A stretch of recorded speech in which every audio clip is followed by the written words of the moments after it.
Nothing's working with this administration. Inflation now 9.1%. That's at least what they're telling us, which most likely means it's worse than that. And you know when CNN is covering it, then something really ain't right. Horrible news for your wallet. New data today released by the Biden administration shows inflation surging to 9.1%. That is the highest level in more than 40 years, and it means the prices we pay overall are 9.1% higher than they were at this time last year. So unless you have benefited from an unlikely 10% raise since then, you now have less money in your pocket than you did a year ago. Much of the increase is driven by gas prices, which we should note have fallen in recent weeks, but they remain insanely high, up nearly 60% in this report. And the increases are felt across a range of categories. Prices on groceries are up more than 10%, housing nearly 6%. Today, President Biden admitting that inflation is still, quote, unacceptably high. Vice President Harris saying there is no question we still have work to do. Little consolation to the millions of Americans who are struggling to make ends meet due to rising prices across the board.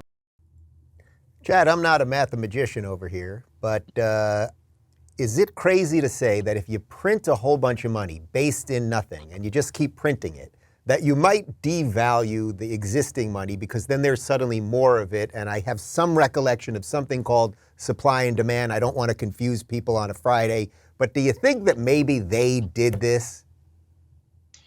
I've said for a while now that this is the controlled crash of the plane. They're bringing it down. They intend to crash it. They want to survive it themselves. But what they're doing in terms of creating, as I alluded to earlier, this adherence to a modern monetary theory where deficits and debt are a good thing.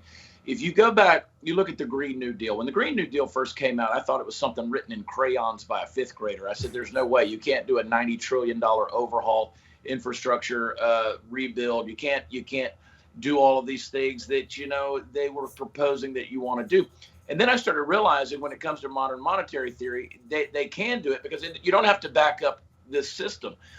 You centralize everything, you devalue everything, and we're starting to see it played out. We're seeing it played out in the stock market. We're seeing it played out in cryptocurrencies.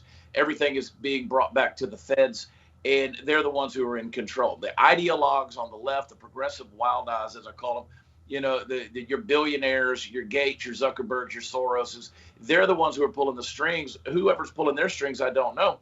But these folks don't like you. They don't love you. They want to see this thing crash. And America has been the bastion of independence that has stood in their way. So we're a direct target. Look, we're headed towards barrels of oil that'll be $300, $325 a barrel. What are you going to do when it's $10, $11 for a gallon of gas? They don't mind that because in the end, this is the result they're trying to bring about. Chad, I appreciate your calm, measured answer there, but I've got video right here we're going to show you. Biden said this is just temporary. Don't worry.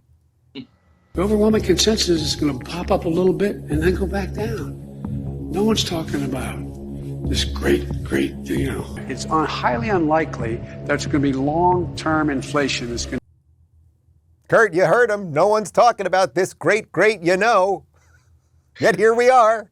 Well, far be it from me to criticize President Cornholio, but this, there is something to be said to the Cloward Priven effect, where you let everything fall to pieces so you can rebuild it in your own image. That happened when I was much younger, with Jimmy Carter running the United States into the ground, socially, politically, militarily. Now, of course, Jimmy Carter is the only one happy about the Biden presidency because now he's not the worst president of the last century. But we got Reagan, and Reagan showed us how to deal with the Soviets, how to deal with inflation. The fact that these guys are driving us into the ground, Dave, is an opportunity. We should never let a crisis go to waste because they are teaching us about the intellectual bankruptcy of modern monetary thinking. They are teaching us the end game of the climate change hoax. They are going to run America into the ground. And we got 2 more years of this, that we may just win over a new generation of Americans. Now, we're never going to win over the Chardonnay swilling wine women of suburbia. We're not going to win them. We're not going to win the faculty lounge crew. We're not going to win over the activists. but we're winning over Latinx Americans, working class Americans. It's going to truly be a realignment. And if some idiot comes down the road in 20 years and says, there's this thing called modern monetary theory, and we should spend, everyone's just going to go, shut up. I lived through 9.1% inflation. I gave 9.1% to the big guy. No thanks.